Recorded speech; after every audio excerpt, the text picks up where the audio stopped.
honoured to have a distinguished guest this evening, Professor Kristjan Kristjansson. He is Deputy Director in the Jubilee Centre for Character and Virtues and Professor of Character Education and Virtue Ethics at the University of Birmingham in the UK. His interests lie in research on character and virtues at the intersection between moral philosophy, moral psychology, and moral education. He has published 6 books on these issues and is editor of the Journal of Moral Education. These previous books include Aristotelian Character Education, as well as Virtues and Vices in Positive Psychology. Last year, he published Flourishing as the Aim of Education, there's a copy here, which is a brilliant kind of confluence of both philosophy and kind of teacher practitioner. So a kind of really foundational resource for us and for this topic on education, flourishing, and human flourishing in uncertain times. So Kristjan, I'd like to hand over to you and welcome and thank you again for joining us. Thank you, Fiona, for those kind words, and thank you and the other organizers for inviting me to participate in this seminar series. So I think without further ado, I will just try to share my screen and let you look at the slides I will be using.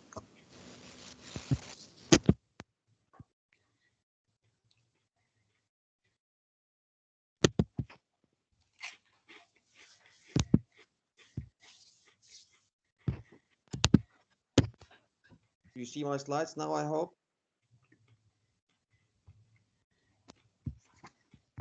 Fiona, can you see my slides? We can see them, Kristjan. Yeah, we can see them. Sorry, I was on mute. No problem. Yeah, so my presentation is entitled 4 Accounts of Flourishing as the Aim of Education, a Synthesis, and 10 Remaining Problems. It's based broadly on the book that Fiona mentioned, which came out late last year, Flourishing as the Aim of Education, although I will go beyond it in various ways. I will be giving you a kind of a very broad account of the notion of flourishing as it's been used in educational discourse of late. So my presentation is going to be a bit of everything you ever wanted to know about flourishing and education and haven't dared to ask kind of presentation. So fairly broad and sweeping in compass, but obviously I will be able to hopefully dig down into more details when I respond to your questions in the Q&A afterwards. And I will try to speak for not more than 50 minutes, so we've got ample time for questions and comments. Just to tell you a little bit about myself first. So I work in the Jubilee Centre for Character and Virtues at the University of Birmingham, like Fiona said. It's a neo-Aristotelian research centre with over 20 members of staff.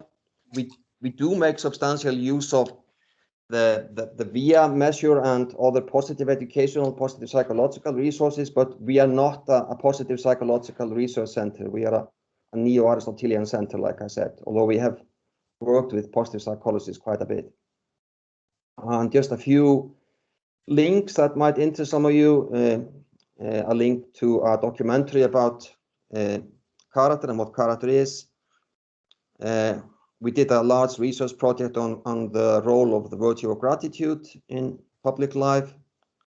There are also 2 links to our University of Birmingham school. So we were fortunate enough to have the chance to design and to open a secondary school and a 6th form college, which is closely connected to the University of Birmingham and to the Jubilee Centre, which serves as a kind of a testing ground for many of our ideas and interventions.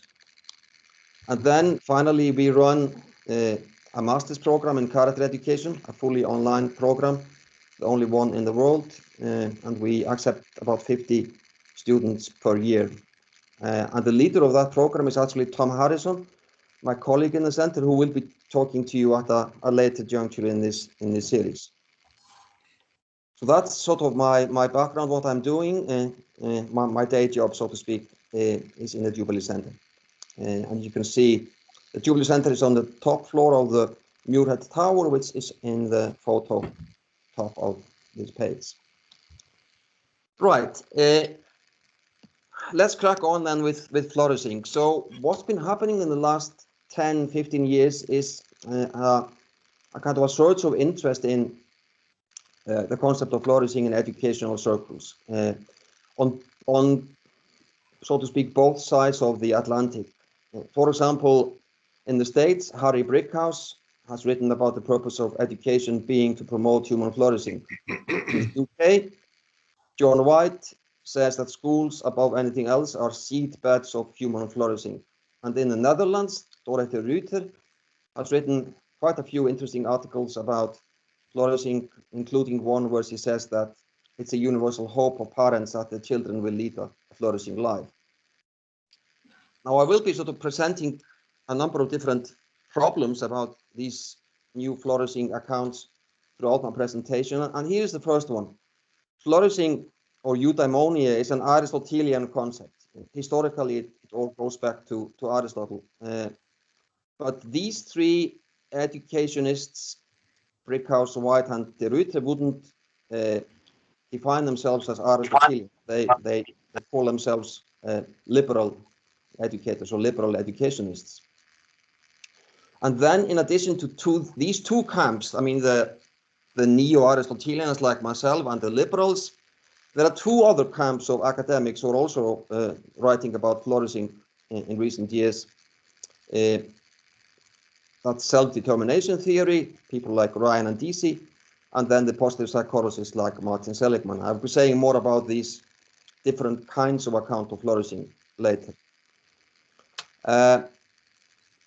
So how do these groups differ in their understanding of flourishing? Is the common language worrisome?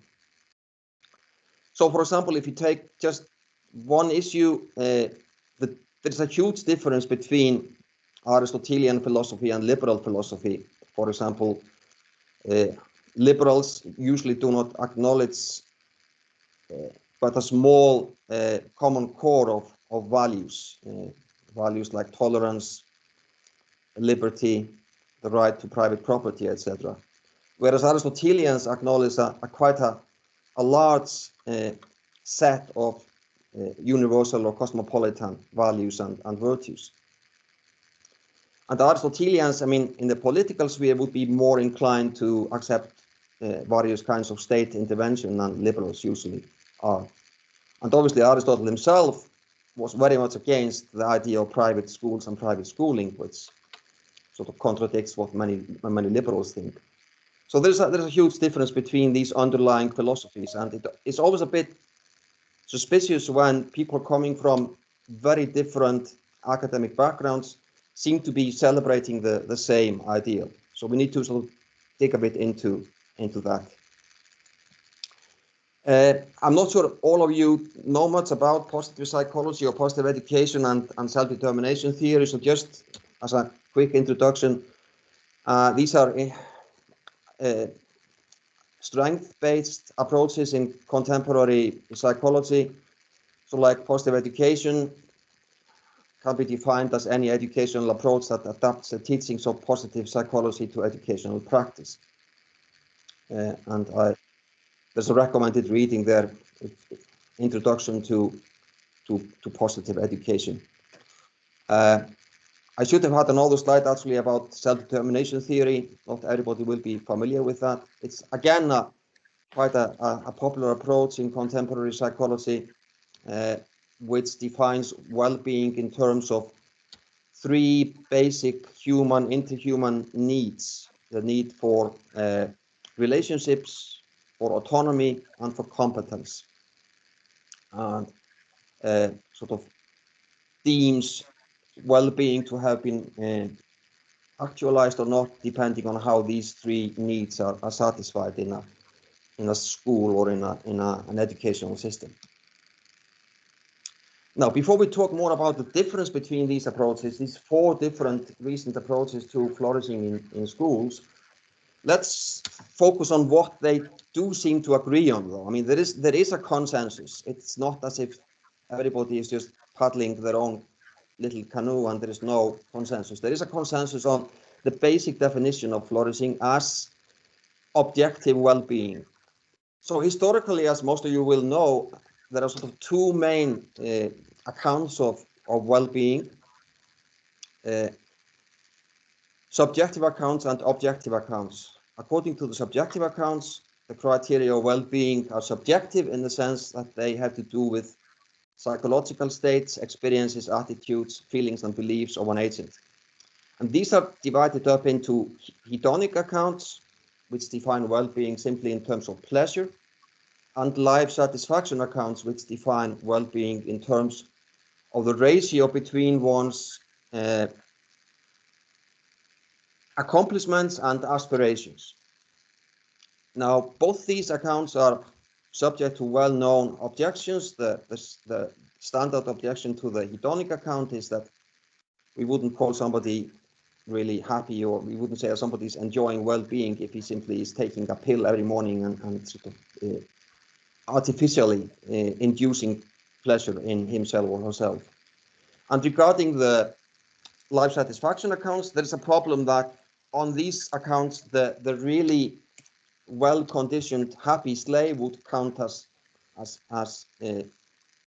enjoying well-being simply by having lowered his aspirations. I mean, if happiness is the ratio of one's accomplishments to one's aspirations, then you can increase well-being either by increasing the achievement or lowering the aspirations. The objective accounts, of which the flourishing accounts are all sort of subspecies, according to those accounts, the criteria of well-being have to do with objective features of an agent, facts about her life, her health, education, family, background, etc. That can in principle be viewed from outside. And the best known objective accounts of well-being are the flourishing or eudaimonic accounts. But again, I mean, though those are also subject to a well-known objection, namely that it's paternalistic to tell somebody from the outside that he or she is happy.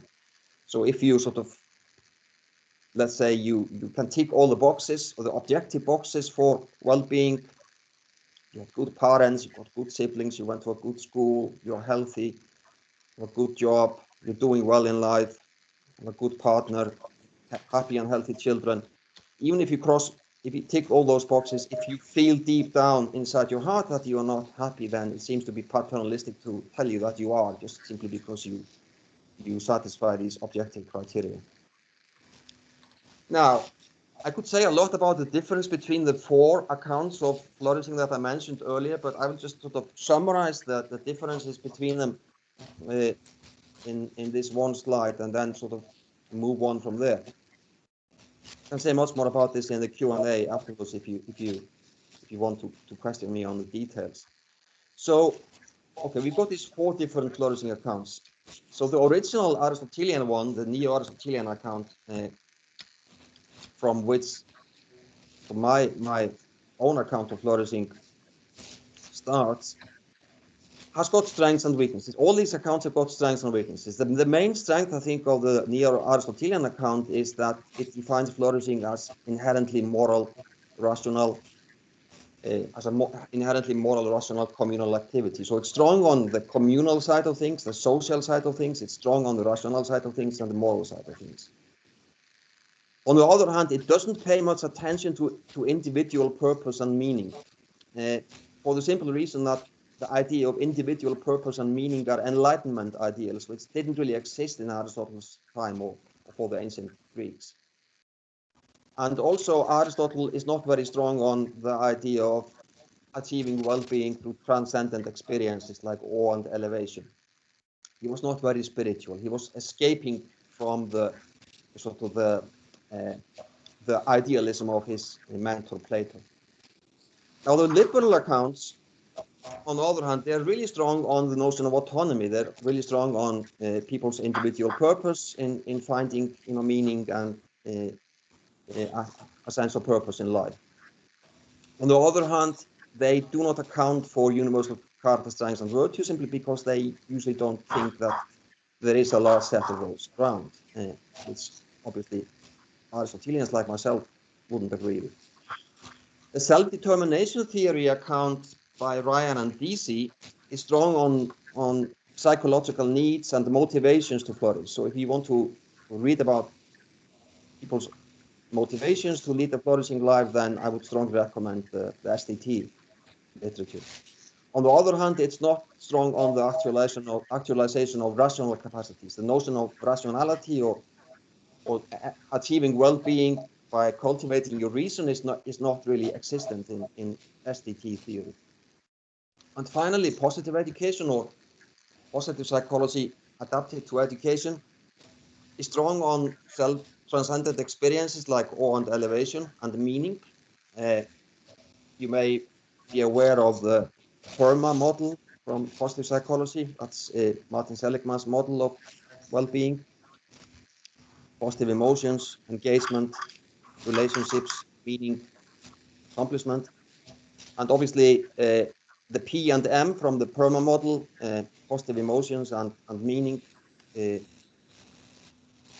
would seem to complement the Aristotelian model quite well. On the other hand, positive psychology and positive education are not very strong in sort of moral ontology or moral epistemology. They seem to conflate the notion of what is morally valuable and what is simply generally valued by the public. And they don't have any any meta virtue to solve conflicts between different routes to well-being, which is a big problem. Where on the other hand, the Aristotelian account is really strong because Aristotle spends a lot of time thinking about all the dilemmas that we face when you have to make these really difficult choices. I mean, should I go to the yoga class or should I visit my grandparents tonight? Although this is not an example he took, but I mean, we are faced with these sort of dilemmas on a daily basis. For example, dilemmas between different moral virtues when, for example, we cannot be both honest and considerate at the same time. So each one of these accounts of flourishing has got its pros and cons. So what I try to do in the book, which came out just a few months ago, is to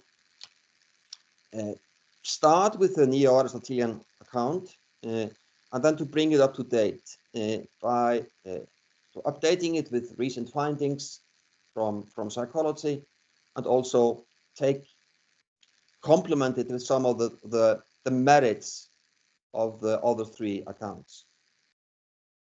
But on the other hand, I also identify various unsolved problems in sort of flourishing accounts of education in general. There has been a tendency of late to try to underplay the difference between objective and subjective well-being and say, well, actually, it doesn't really matter very much whether we start out with a flourishing account of education or with a subjective sort of happiness account of education, because if people are flourishing, then they are going to be happy, and if they are happy, then that's because they are flourishing. So one of the things I do in the book is to problematize this concordance thesis, as I call it, by giving examples of people like Ludwig Wittgenstein, who seemed to be leading a very flourishing life, but wasn't happy, in a subjective sense at least, and people like the Dutch painter Gauguin, who seemed to be really, really happy in his life, led a happy-go-lucky life in the Pacific Islands, frolicking with women there, but wasn't really flourishing in a philosophical sense. He was a bit of a jerk, to say the least, in his personal life. So Wittgenstein said on his deathbed that he had led a really good life. He was extremely sort of satisfied with the kind of life he had led. He had led a flourishing life with lots of accomplishment and friends and being able to do the things he wanted to, but on all accounts, he was a chronically sad person, grumpy all the time. His glass was always half empty, not half full.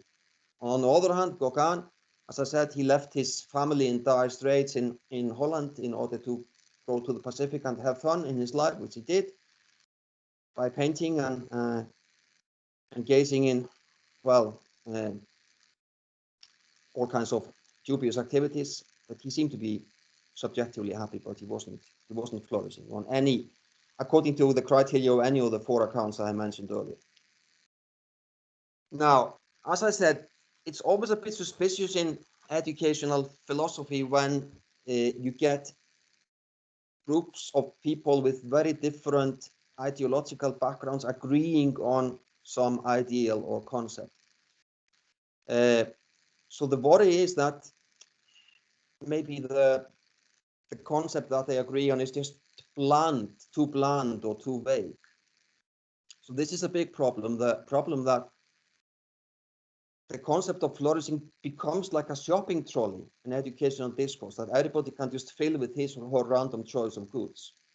So what I argue in my book is that the variables in the definition will have to be populated with sufficient specificity to prevent the account of flourishing from becoming bland and in a way unscientific. So this is something I do in the book. I'm not going to go into all the details here. I give a really specific definition of flourishing, which is, as I said earlier, basically Aristotelian, but takes account of the 3 other accounts as well. According to which human flourishing is the relatively unencumbered, freely chosen, and developmentally progressive activity of a meaningful life that actualizes satisfactorily an individual human being's natural capacities in areas of species-specific existential tasks at which human beings, as rational, social, moral, and emotional agents, can most successfully excel. Now, one of the critics of the book said that this definition reads like the small letter in an insurance contract. That may be quite true, but I just felt it was necessary to sort of delve really deeply into the specifics of the account in order to avoid this problem of blandness. I promise I'm not going to go into all these details in this lecture, but obviously you can read all the details in the book if you want to. But I'm just presenting this here to show you that in order to avoid the blandness problem, we have to be quite specific in what we mean by flourishing. And then in this book, like Fiona said, I try to make it as light and easy to read as possible, so it would not only be read by academics and postgraduate students, but also by practicing teachers. And I end every chapter with some food for thought and some questions for practitioners in educational settings. Now, as I said, I go beyond Aristotle. I update Aristotle. Some people might argue that I'm updating Aristotle too much and that this account, although it pretends to be neo-Aristotelian, is not really Aristotelian anymore. Now, that's maybe a matter of definition. Maybe substantively it doesn't really matter what you call it, but I do argue in the book that the good life of the student to which education should contribute must satisfy certain criteria which Aristotle didn't write about or wouldn't possibly agree with. So I think the good life must involve engagement with self-transcendent ideals and ignite awe-filled enchantment in ways that go well beyond and even clash with traditional inspired conceptions of eudaimonia. I'll explain this with some examples from the classroom later. I also think an account of flourishing must allow for moral elevation and radical gestalt switches or moral conversions that are bound to appear alien to orthodox Aristotelians. As many of you will know, Aristotle was not a strong believer in the possibility of people really sort of undergoing moral conversions late in life. He thought our moral development was more or less fixed in youth.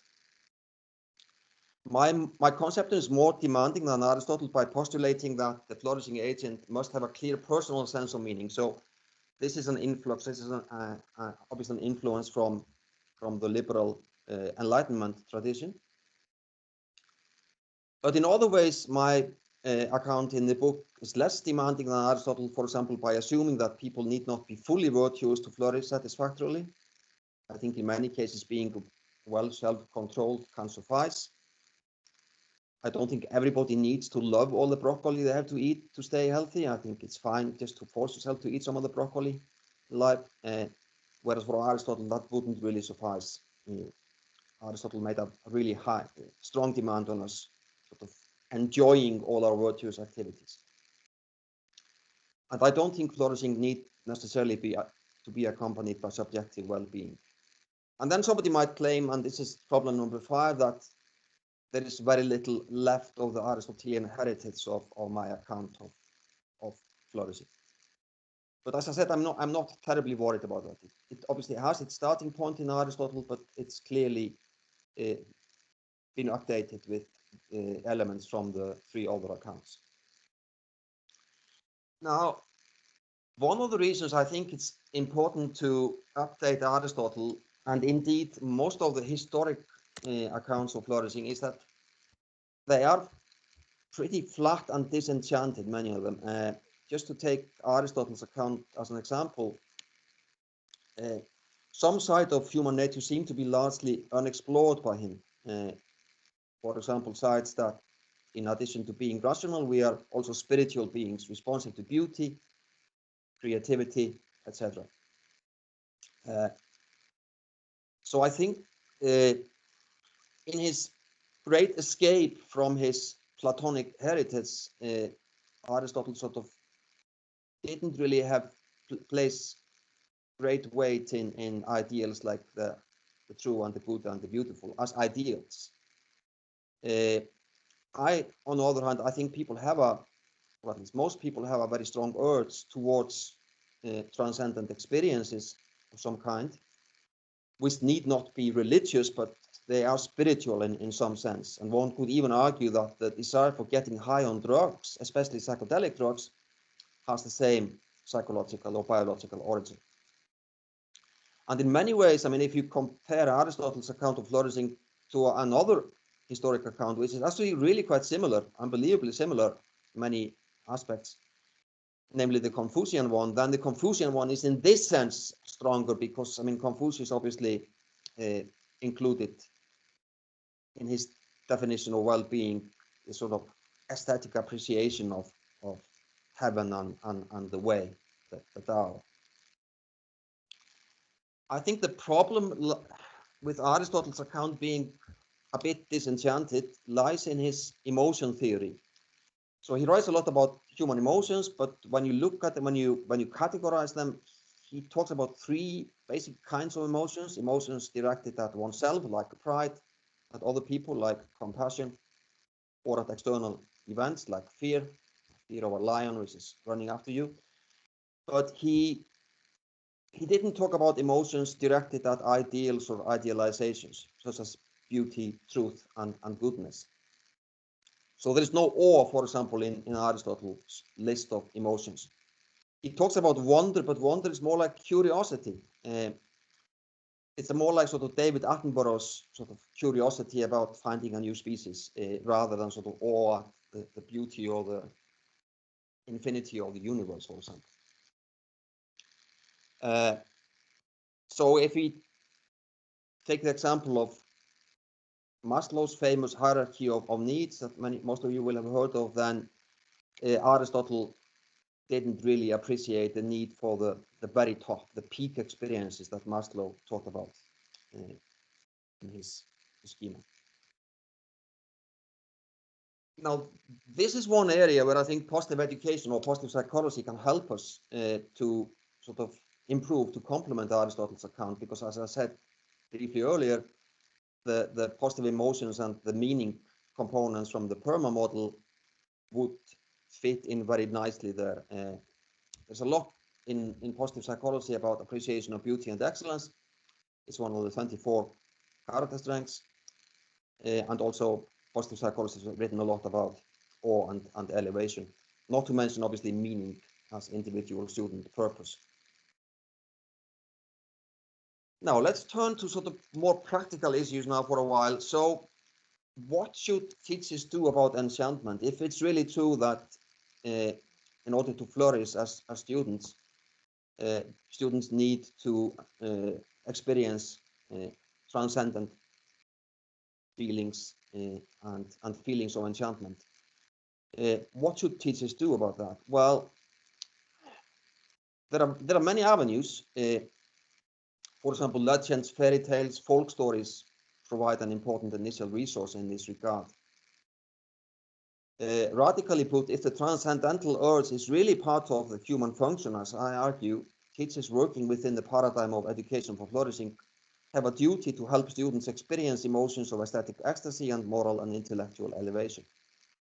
Sad to say, however, if you look at empirical research, when students are asked about what kind of experiences they have undergone in their education, most students say that they have never experienced flow in the classroom, or very rarely experienced flow, not to mention goose pimples. And in the book, I talk about, for example, what teachers of literature and science do wrong, and why students never experience sort of goose pimples in the classroom, which I think is extremely sad when you think about subjects like literature and science, dealing with so many sort of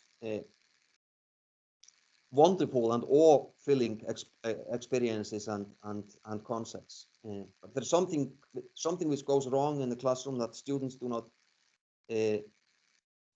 experience these feelings, these peak experiences, as I call them. I'm not going to say much about the meaning component of flourishing here, but simply direct you to William Damon's book, The Path to Purpose, which is really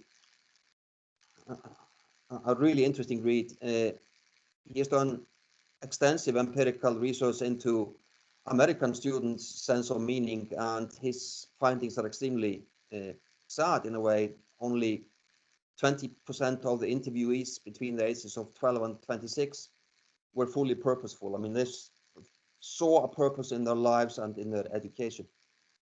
And 25% were completely disengaged from seeing any meaning in what they were doing in the classroom, or seeing any meaning in their lives in general. And then the rest were somewhere in between, falling into the categories of the dreamers and the dabblers.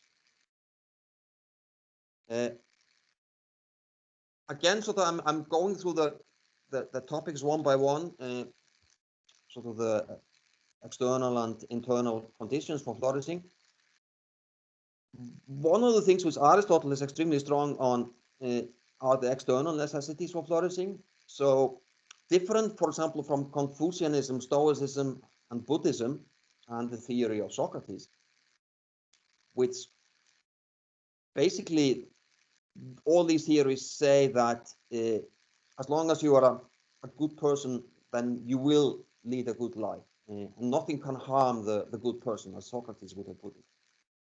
Aristotle simply rejects this view by calling it nonsense. He says, if you look at a person who's being sort of tortured, a prisoner who's being tortured, and you say, well, that's a good person, he's enjoying a flourishing life, Aristotle says, well, that's just complete nonsense. There are certain external necessities that have to be in place for anybody to lead a flourishing life. And he mentions a number of those, like close parental attachment in early childhood, good government, reasonable wealth, health, strength, friends, and family. Now, if that is the case, what should teachers do about the external necessities? And here we have, again, I mean, a great difference of opinion among academics who otherwise agree on the value of flourishing as an aim of education. So we've got, just to give you an example, the Canadian educator Elizabeth Campbell on the one hand versus the Scottish philosopher Alistair MacIntyre on the other hand. According to Elizabeth Campbell, teachers only have duties towards the kids in their own classroom. Even if education around the world is in a dire state and 20% of children do not have the possibility of flourishing in school simply because the external necessities are not there. For example, no schooling or extremely bad schools. Campbell says that, well, the teacher's moral duty is to be a good classroom role model, not an agent of social change. That's simply beyond their remit. They would simply burn out if they try to become educational social agents. Whereas McIntyre says that teachers should be agents of social change and fight for educational opportunities for all. But as this is a hopeless aim in today's capitalist world, he says teaching is a forlorn, tragic profession. So he gives a very pessimistic view of the profession of teaching. Now, in the book, again, as I often try to do in an Aristotelian spirit, is to find some kind of a middle ground position. I do argue that teachers must be committed as professionals to make their voices heard about lack of external necessities affecting young learners wherever they are, but that does not necessarily turn them into social justice activists of the kind that Campbell presents. An even more practical question is, well, so if we want to make flourishing the overall aim of education, what kind of curricular change is really needed?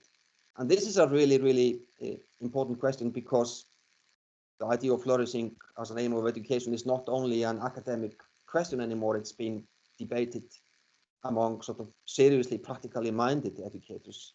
Even the OECD, which designs the PISA surveys every year, comparing children all over the world, are considering the possibility of incorporating some kind of flourishing measure into their surveys in the future. So this is a really practical question. And then obviously the practical question for educational systems and for schools is how much curricular change would be needed in order to make flourishing the aim of education. Well, it's obvious that flourishing as an educational aim is an aim that needs to permeate the whole curriculum and influence every salient educational decision taken within the school. But how far-reaching the practical implications of this would be for the actual curriculum is controversial. And again, you see really different views on this among all these flourishing advocates. The most radical of them is the liberal educator John White. He thinks that education for flourishing necessitates nothing less than the tearing up of the whole traditional curriculum in primary and secondary schools. He argues that the current categorization of different subjects in the curriculum goes back to completely outdated 17th, 18th century ideas. He thinks it's absolutely ridiculous that the timetable for a student in a primary school today is almost the same as it would have been 100 years ago. So he thinks that if we really want to change schools into schools which are the kind of a hothouse of human flourishing, we need to completely revamp the curriculum and make it sort of theme-based rather than subject-based. So according to his ideas, kids should go to school on a Monday morning and they would have a timetable where the first sort of lesson could be like global warming, and then next lesson could be peace, the third lesson could be social media, and then different teachers with different expertise would come and teach different aspects of these themes. So he thinks that the biggest barrier to making flourishing the aim of education is the current pigeonholing of subjects in the timetable. Now, again, another practical question, right? So if you agree with one of these four accounts or some kind of a synthesis of them, as I've tried to present in my book, then the question is, are teachers ready for this role? Are teachers ready to be told one day, well, now we have sort of reconceptualized the aim of education, it's all about human flourishing, and you are meant to be sort of flourishing creators. You're meant to sort of prepare young students to lead a flourishing life rather than simply teaching your subject, English or sport, or biology, or whatever it is. And I think this is a question which where we have, unfortunately, to be fairly pessimistic, because all the literature, all the empirical literature seems to indicate that teachers are really badly prepared all over the world, actually, to deal with normative issues, and that they lack their own moral language and moral identity, which obviously would be required for them to become sort of flourishing mentors for students. As Chris Higgins correctly observes, restoring to its central place the flourishing of the practitioner is the first step in constructing a virtue ethics of teaching, which basically means that we would need to see a sort of a complete change of teacher training. In other words, before teachers can help students answer adequately the question of what kind of person they want to become in order to fulfill this new function, they need much more extensive training in how to sort of develop their own identity and to understand their own human flourishing, both as professionals and individuals.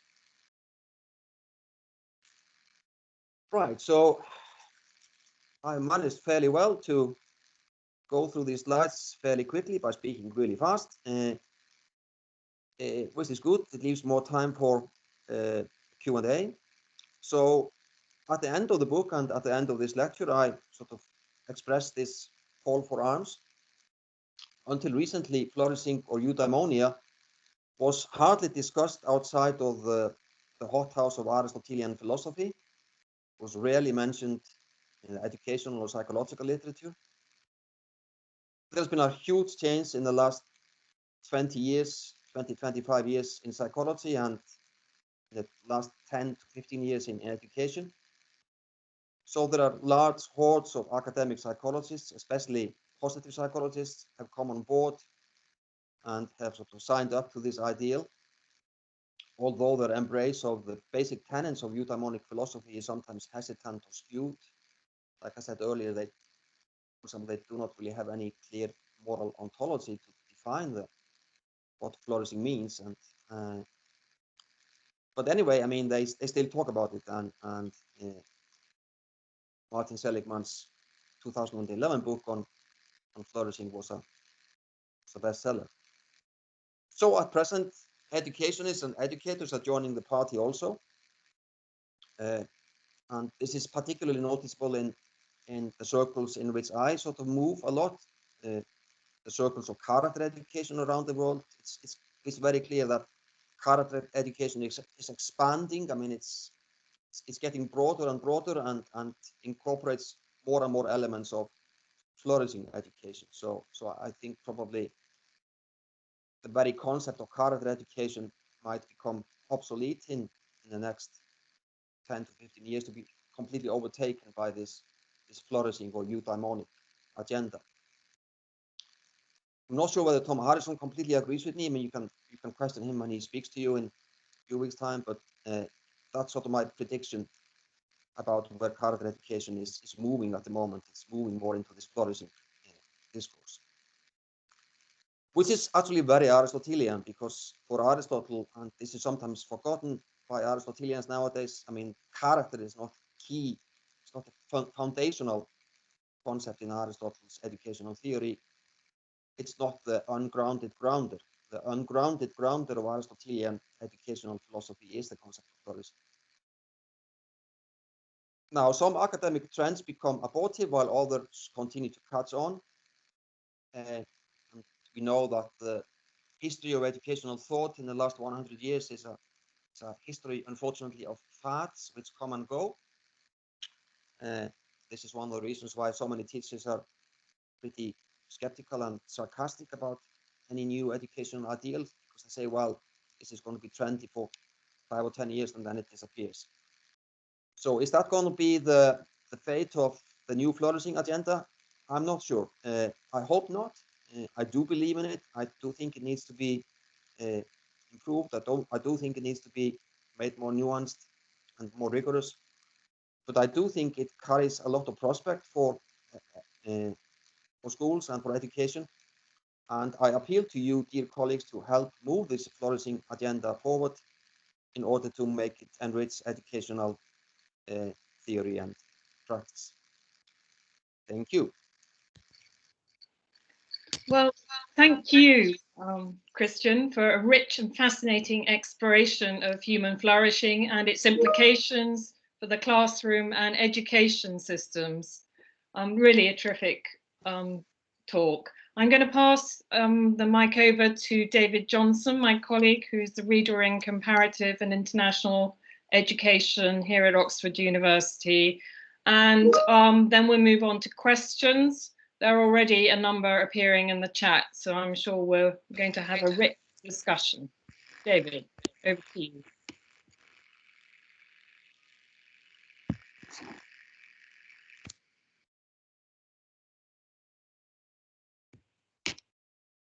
David, you're on mute. David, you're on mute.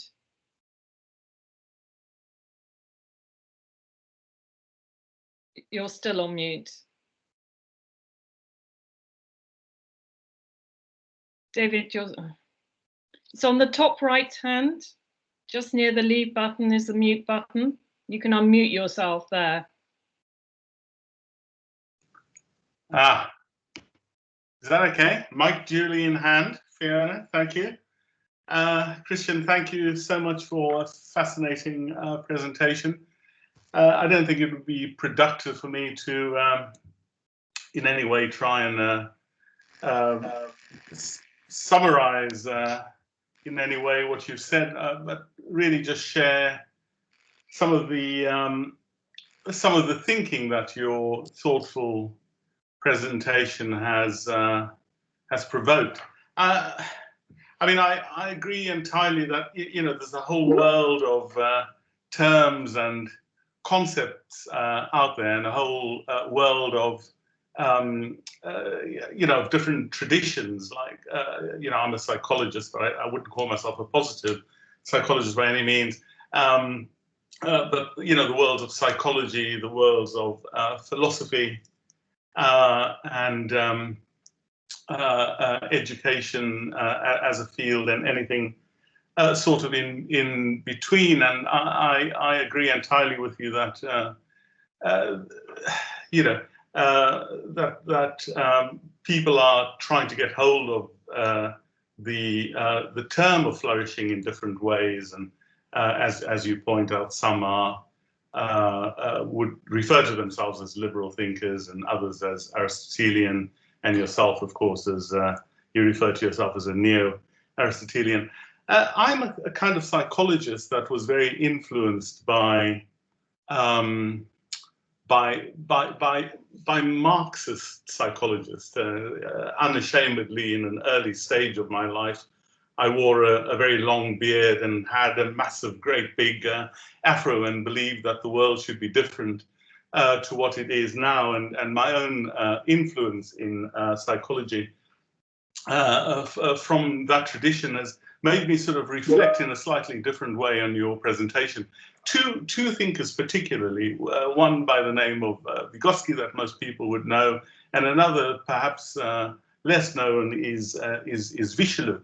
But both of them try to grapple with a concept of experience, as it were, for the Russians, perishevania, and trying to relate that to flourishing. And it's perhaps a talk that I'll give myself in a week or two.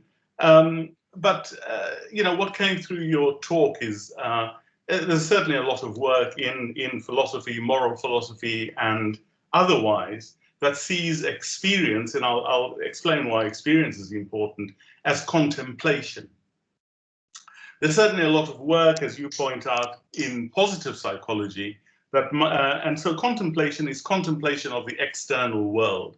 What is it? How do we overcome it, and so on? How do we think about it? And there's certainly, as you say, certainly in positive psychology, a lot of work on experience as activity. So in that sense, how do we overcome a psychological state? How do we act? How do we, in activity, overcome a psychological state, a state that might otherwise paralyze us? But for these two Russian thinkers, in very different ways, started to think of a concept that that I have to say I've been liking quite a lot, and which has put the sort of uncertainty into the frame. And this is the concept of experience as struggle. And here, for example, for these thinkers, at least, they would say, well, if we think of flourishing, how, what is experience as struggle? How do we flourish in a world of existential impossibility, and a situation that is existentially impossible? For example, they both come around and call these critical situations. And examples of critical situations is, for example, the death of a loved one, or the situation of political prisoners in the Schulesburg fortress who are forced to do meaningless physical work. And one can think of certainly Nelson Mandela and South Africa and his colleagues on Robben Island, chopping up large stones into small stones for no clear reason. And certainly the situation of Raskolnikov in Dostoevsky's Crime and Punishment. So these are kind of critical situations, a sort of Mahatma Gandhi situation. Have we sort of lost? Have we lost? What's happening, Fiona? I don't know what's happening to the screen. We can hear you, so please continue. Okay. So in a sense, why, certainly from my point of view, uncertainty is linked so much in the seminar series with flourishing is really an attempt to try and understand the critical situation, to try and understand experience as struggle, to try and understand the condition of a Mahatma Gandhi or a Nelson Mandela or a prisoner of some description who takes pride in the fact that they are suffering for the sake of a broader human good. So how do we deal with flourishing? So the second point really is to move this on to education. I was fascinated by your pivot to, well, what can teachers do, what should they do, and so on. And I draw again here on the sort of Vygotskian concept, and Vygotsky published a book called The Problem of the Environment. And in this, he argues really that, a state, whether it is a kind of critical situation or even an internal psychological state, is not simply determined by the objective condition itself, but it is very much, certainly for Vygotsky, the kind of qualitative meaning that a child of a different age brings to a critical situation. So in the case of a death of a mother, and I have an MSc student who hopefully is tuned into this call, working on parental separation in China, left behind kids in China. For Vygotsky, a critical situation or an objective situation such as that would, for children at different ages, be semiotically differently meaningful. So in other words, terms like feelings or emotion or resilience or happiness or joy or whatever you want to call it, are semiotically differently understood and constructed by children of different ages. So the situation might be that they're experiencing might be very similar. So kids in a classroom confronted with one kind of reality or another are not going to think of that external reality necessarily in qualitatively similar terms, but in qualitatively and semiotically different terms. So any words that teachers might use to induce, to encourage flourishing or character, etc., will, I think, if one thinks on Vygotsky, be differently construed. So look, anyway, those are my thoughts, and I think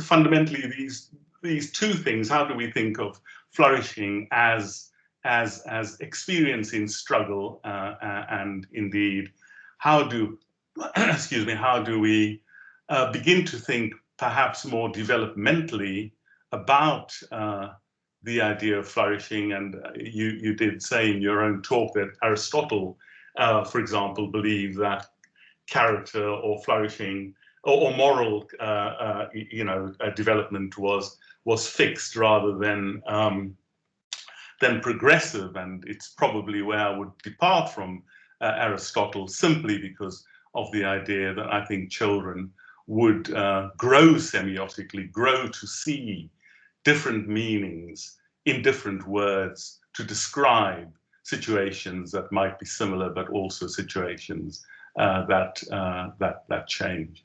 But thanks, Kristjan. I'm sure we'll discuss these. We've got 3 years in this project, and it's people like yourself who hopefully will keep our thinking sharp and on track and in line. But these are some early thoughts. But many thanks indeed. Thanks, David. Just to respond very briefly to what you said, just to clarify the point about Aristotle's moral developmental theory, he obviously thought children and young people had a lot of scope to progress in different ways, depending on the education they had and their own self-education. In the early stages of life, he was simply not very optimistic about people once they reached the adult phase of life being able to undergo sort of radical conversion. So he thought that moral development was mostly confined to sort of what we would call childhood and teenagehood, which obviously still leaves a lot of space for educators in schools. Just to pick up very quickly on 2 points you mentioned. First of all, regarding struggle and sort of existential hard choices. On the one hand, and the idea of sort of different individual experiences that children or people in general may have. It so happens that actually Aristotle was really strong on both these issues. So regarding struggle and existential choices, I mean, he gives so many different examples of the dilemmas that people are faced with and the hard choices, and that the choice is not always between a virtue and a vice. The choice is more commonly between two different virtues when they come into conflict. This is why he puts so much emphasis on the metacognitive ability of phronesis to adjudicate and to arbitrate virtue conflicts. So, and this may be one of the things that actually Marx liked about Aristotle. So he was much more sympathetic, obviously, to Aristotle than to many of the ancient philosophers. So that's one thing, and obviously also the fact that Aristotle had a very sort of social constructivist view of virtue. He didn't think of it as just an individual characteristic, and he wouldn't agree with those contemporary character educators who think about character education as just fixing individual kids. He was always concerned about social structures and how the state was organized. And then secondly, regarding sort of the individual differences, again, and this is an aspect of Aristotle's theory of character and virtue, which is often neglected in contemporary scholarship. I mean, Aristotle said many times that what he called the golden mean, the golden spot of virtue that you need to find between excess and deficiency, does not lie in the objective state of affairs. It lies in the subject. So, for example, temperance in eating for an Olympic athlete is different from temperance for eating for a novice athlete. And it's the same with all the moral virtues. They all depend on the different circumstances and experiences and so on of individual young people and adults.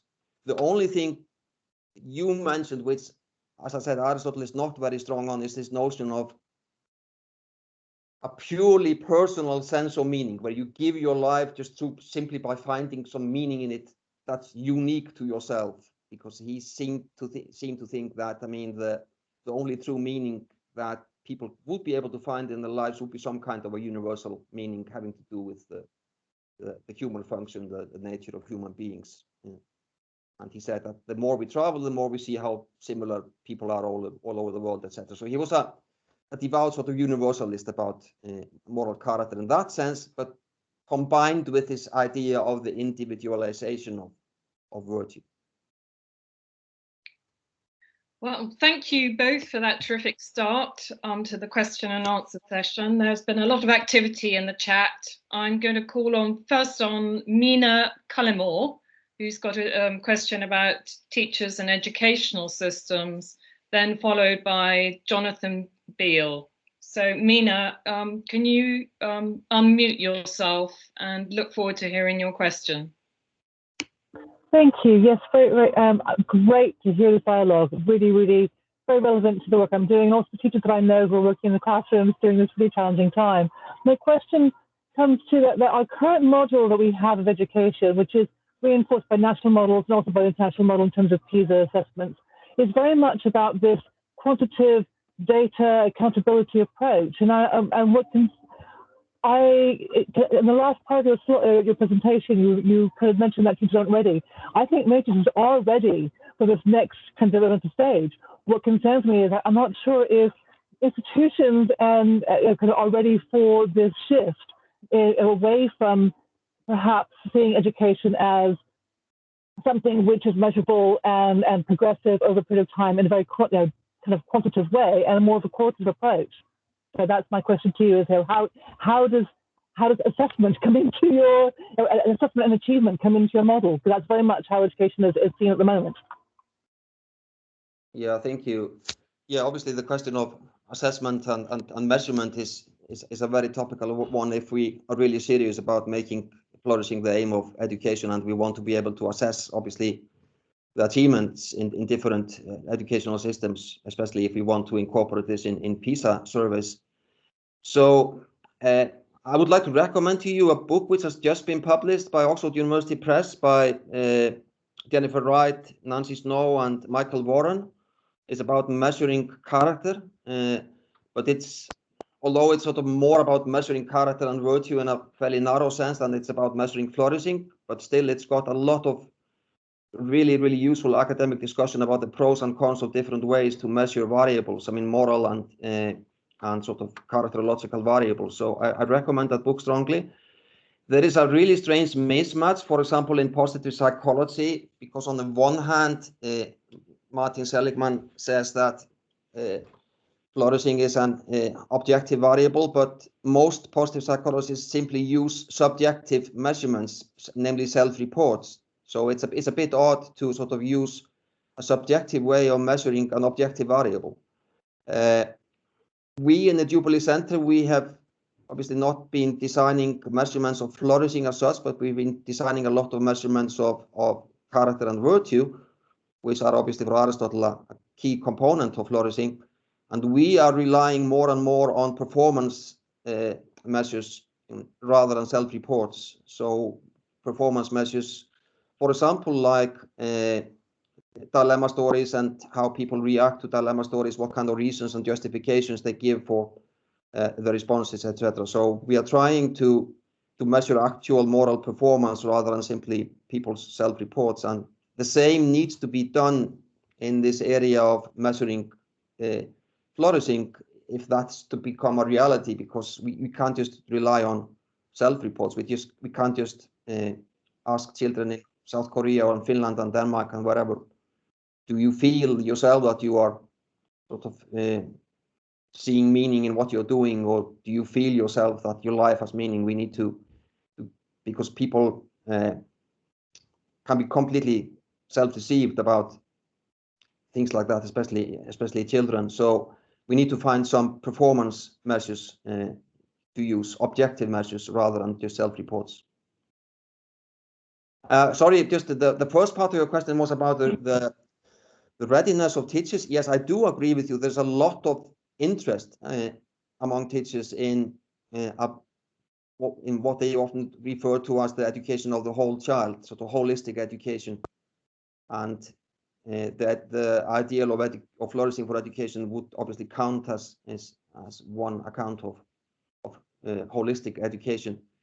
But then when you probe this further and you ask them, so do you feel that you have had the sort of training that would be required for you to take on a wider role as a flourishing mentor for your pupils? Then they sort of get cold feet and they say, well, I would love to learn more about this, but the sort of teacher training that I received didn't really prepare me for that role. So I think we have to be realistic. We need to sort of ask ourselves really searching and probing questions about what kind of teacher training we need for the 21st century. Thank you. Thank you very much, Mina. Now if we move to Jonathan Beale from Eton College. Thank you. Thank you very much, Kristján, for a fascinating paper. I really enjoyed that. At one point in the paper, you mentioned the interesting and important point that most students would say they rarely, if ever, experience flow in the classroom or peak experiences.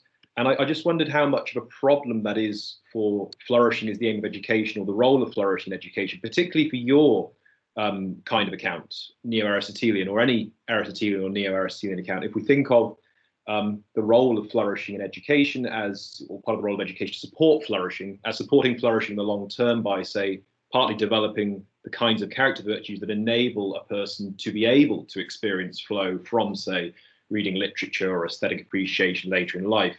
I mean, it's going to be a lot harder in school settings to get students to reach a state of flow for various activities because of the stage of life they're at. For example, trying to get a student to reach a state of flow when they're gardening, let's say, at that age would be very difficult. Or reading, let's say, for many students at least, compared to many adults. So why exactly is this a problem for say your kind of account? Well, I mean, obviously, if you are strictly Aristotelian, the fact that students do not normally experience sort of goose pimples or ecstasy in the classroom is not a problem, because Aristotle didn't really expect education to have that effect on young people. But flow is a different thing, because I mean, flow is not as intense, it's not as sensuous as, you know, goose pimples or enchantment, but flow is simply basically forgetting yourself, forgetting the time, not looking at the watch to wait for the pause, and just sort of being so absorbed or engrossed in what you're doing in the classroom that time stops flying for students. And Aristotle was a sort of, the concept of flow as we know it nowadays, I mean, comes from Mihaly Csikszentmihalyi, the Hungarian psychologist. But actually, he derived the concept originally from Aristotle, because I mean, Aristotle talks a lot about what he calls pleasure in unimpeded activities. So he thinks that if you are really absorbed in something which is worthwhile, and his standard example is obviously actualizing the moral virtues, then you go into the sort of flow state. It's not a sensuous state of subjective pleasure, but it's sort of a state where you forget yourself, and afterwards, when you look back on these hours you spent doing these worthwhile activities, you say, well, that was a really wonderful time I had. Now, if that doesn't take place either in the classroom, that is a problem definitely for sort of standard Aristotelian accounts.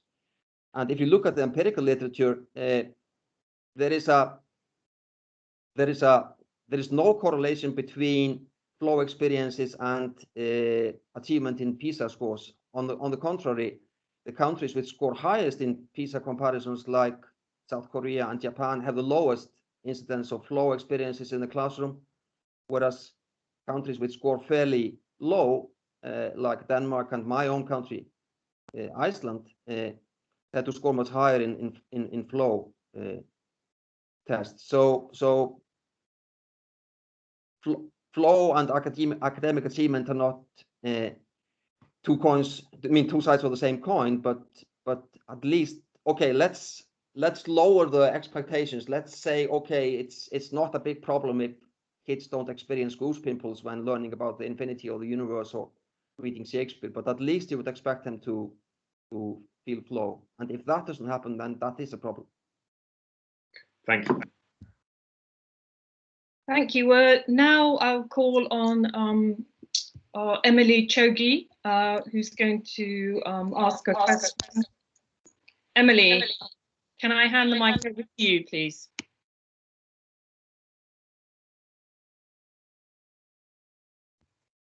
Okay, there may be some connectivity issues here.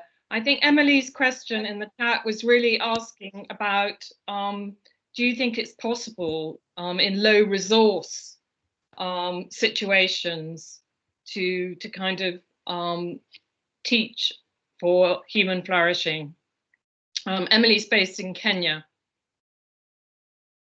Yeah, I mean, as I said, I do think, and in this sense, I completely agree with Aristotle that we need to have some basic necessities in order, obviously, for children to be able to flourish in school. I mean, if they come to school hungry and not able to concentrate, or if they are living in a war zone, or if they are experiencing, sexual abuse or harassment at home, I mean, then it's sort of completely unrealistic to expect them to be able to achieve flourishing in a classroom, however good the teacher may be. So yeah, there have to be certain basic necessities in place. But I have seen children flourish. I have visited schools in different countries in the world. Some of them poor, some of them rich, and I have seen unbelievable things taking place in some of the worst equipped classrooms and some of the worst equipped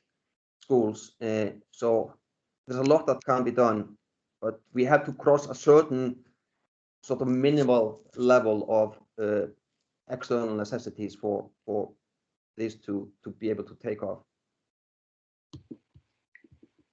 Terrific, thank you very much. I'm now going to ask Thomas Godfrey Fawcett to ask his question. Thomas, over to you. Hi, thanks. I hope you can hear me okay. I'm kind of vaguely following up on Mina's question. And it seems to me when we have these kind of discussions, we often seem to be faced with two kind of conflicting narratives. One of them is we live in a measurement obsessed age, and therefore we need to come up with better metrics and better measurements to better measure the things that we value, like human flourishing, for example. And the other is that we need to try and think of an alternative approach, which is less heavily focused on measurable things, particularly when what we value is so hard to measure in the first place. So I was wondering what your thoughts were on these kind of two conflicting, I suppose, opinions about the way to deal with the measurement accountability problem. I hope that makes sense. Yeah, thank you. Well, I don't particularly like the word measurement, although I do use it sometimes because it sort of tends to be used in a very narrow sense. I prefer to talk about assessment or evaluation, etc. Yeah, I mean, I agree that we live in a world which is obsessed with metrics and data, and there is too much emphasis placed on all kinds of comparisons and measurements in a narrow sense. But on the other hand, I mean, I think it would be quite disingenuous of people like myself and my colleagues in the Jubilee Center to say that we have come up with a wonderful educational intervention to enhance virtue, character, flourishing, or whatever positive ideal we might be celebrating, and then to add, but actually there is no way to evaluate or measure whether there is this has been successful or not. And we don't want to do that because that's a dirty thing. I just don't think we can say these sort of things. I think parents and head teachers and teachers and the broader society needs to be able to be persuaded of the effectiveness of any educational intervention through some sort of assessment or evaluation. It doesn't need to be a self-report test, or it doesn't need to be something which can be sort of statistically analyzed, but just sort of doing away with evaluation and assessment completely, I think is a misguided enterprise. Terrific response. Is Belen Meserrado still online? Belen? If not, I'll ask her question, which says in the chat, in your opinion, oh, Belen, over to you.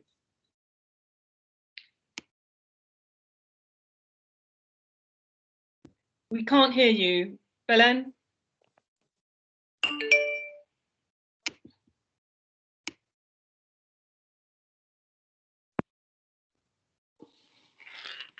Hello? Yes, we can hear you. Thank you. Thank you for your presentation. My question is about what is in your opinion, of course, what is the differences or the relationships between character stress or virtues and flourishing? Because sometimes I think that a person who is virtuous in general also flourish, but I don't know if you are agree with this topic or what is your idea about this question?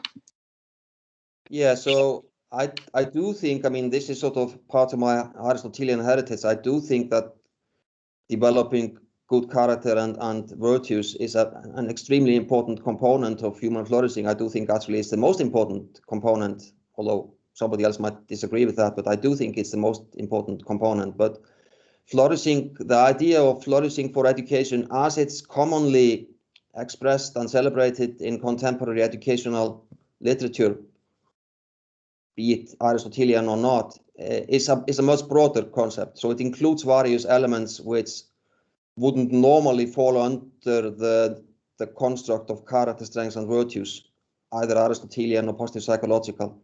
For example, accomplishments, autonomy, meaning, etc. So there are various other ideals which would have to be incorporated in education for flourishing, rather than simply cultivating the virtues. Even if you understand the virtues in a very broad sense as incorporating both moral, intellectual, civic and performative virtues, as we do in the Jubilee Center, we have a very broad understanding of character strengths and virtues, but still, I mean, education for flourishing is a broader concept, and it also involves sort of much more political engineering than character education normally does.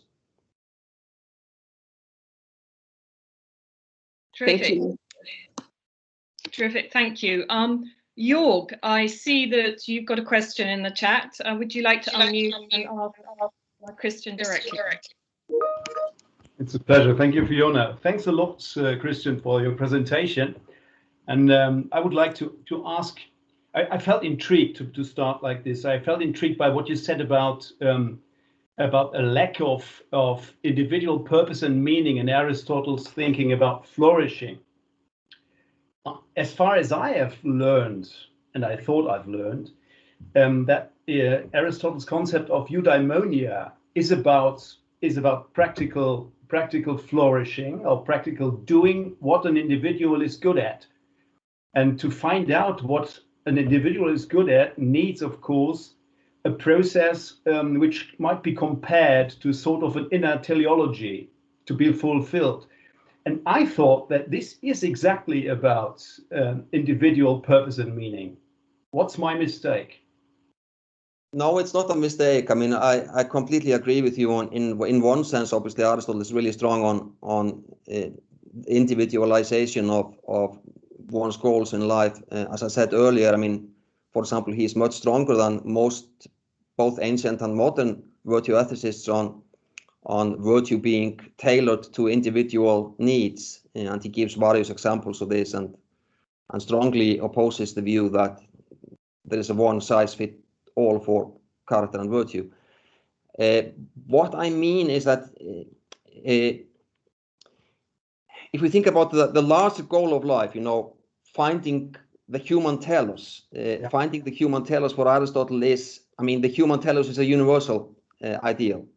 And the notion of sort of completely individualized and often eccentric sense of meaning and purpose, which sort of came about in Enlightenment times, and you can see a lot in modern capitalist societies like the States, where people sort of join certain interest groups. They devote their lives completely to a certain,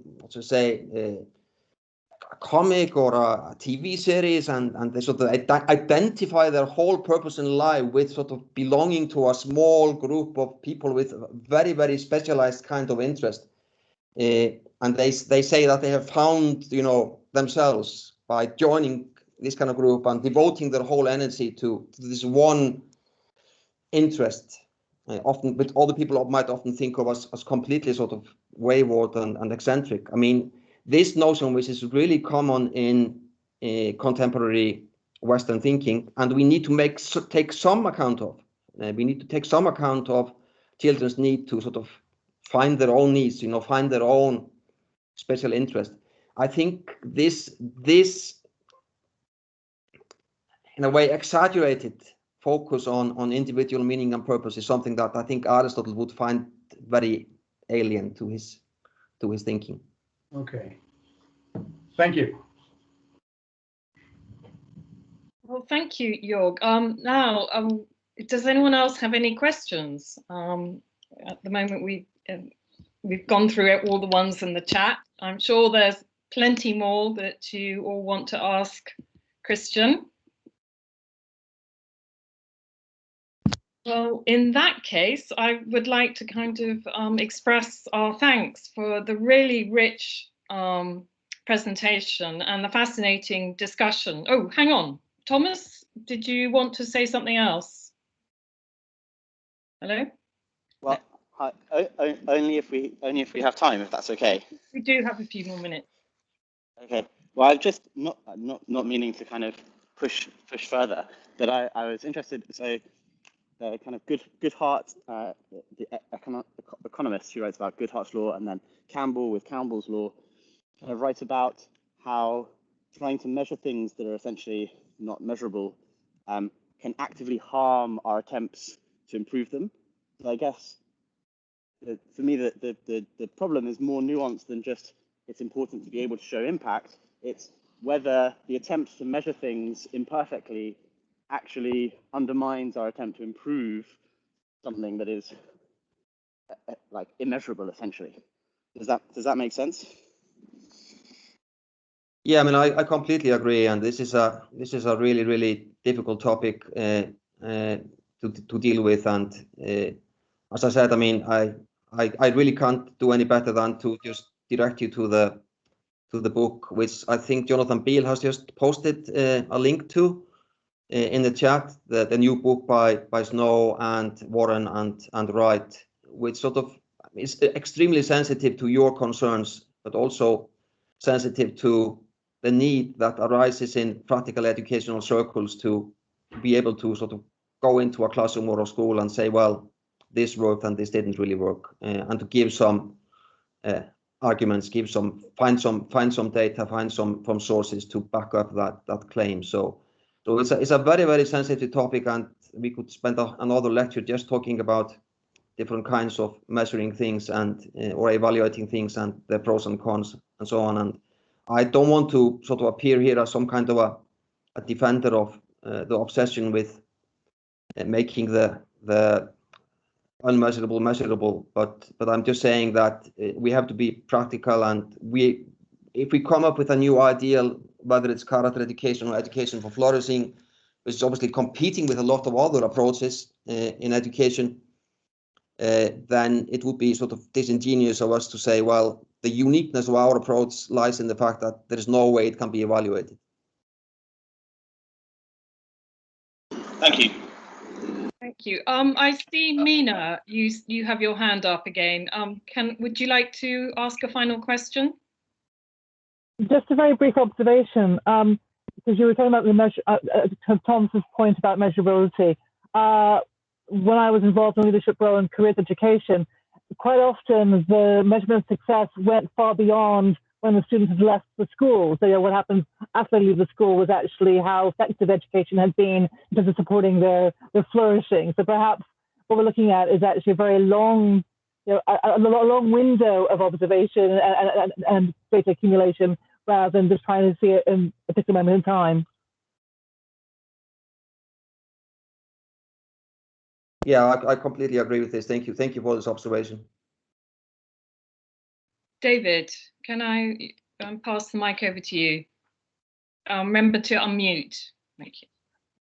I'm unmuted, I think. Thank you, Fiona. I just want to also just say a little bit about the measurement and assessment issue. It is very complex, absolutely, and I think Thomas is right, and so is Mina, that we've got to be careful not always to put the psychometric or measurement cart before a particular horse, because that might then drive approaches or the way we do things to align it much more with the kind of measurement metric. I completely understand that. And I'm also, in a sense, with Kristján to say that, under circumstances, and in a sense, a lot of circumstances, that we need some sense of measurement, and whether this is in schools or whether these are some kind of matrices of global poverty, or a metrics in terms of how certain classes of people are doing against other classes of people, because without that, it would be impossible to adjust and create some kind of meaningful and historical readjustment of issues. So yeah, it's a hugely complex issue. I take the point that we've got to be very careful in school, not to put measurement as a cart before a horse and then try to do things that align itself with measurement. I also think that measurement and indices of certain kinds to ensure that there is a historical adjustment or a rebalancing, or to ensure that certain groups aren't penalized because they are from particular constituencies, is really important. But I'm sure it's a debate that will continue. But with that, Fiona, back to you. And well, thank you, David, for that really important observation, and big thank you to you, Kristján, for a terrific presentation, which has kind of spurned an awful lot of really interesting and important questions. You'll see in the chat there's enormous gratitude from those who've attended the event, and I hope you'll continue to be part of our, our project over the 3 years. Just for everyone else, next week we have our 4th seminar under the project from Professor Tyler van der Wiel from Harvard University on the topic of flourishing and education. This will start at 6 p.m. rather than 5 p.m. UK time. So I look forward to seeing you all again then. Meantime, if anyone wants a recording, please email me and I will send those out. Thank you very much. Good night. Thank you, Fiona, David. Thank you, Kristján. Thank you. Bye. Bye.